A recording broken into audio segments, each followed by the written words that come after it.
Myslím si, že možno, že ten druhý polčas už to bolo také taktickejšie aj zo strany domácich, že viac sa zatiahli a čakali na rýchle breaky. A my sme sa snažili útočiť, ale nejak sa nám nedarilo presadiť v tej útočnej fáze. Ale hovorím, že rozhodol ten prvý polčas, kde sme nezachytili to tempo domácich. Domáci boli aktívnejší a zaslúžene z tej aktivity dali góly. Bol to pre teba dosť špecifický zápas, predsa len pôsobil si tu viacero rokov ako kapitána. Ako sa celé vnímal, celú tú atmosféru okolo toho?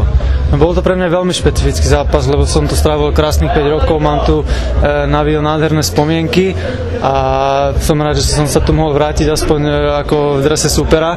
Samozrejme som ten zápas chcel okoreniť nejakým bodom, ktorý by sme si odviezli.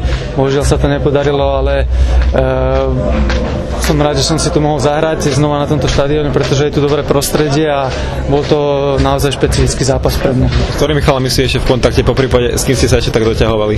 Tak som s viacerými v kontakte, najviac asi s Paťom Pavlendom, s ktorým som bol cez týždeň aj na večeru, takže určite to v blízkej budúcnosti zopakujeme.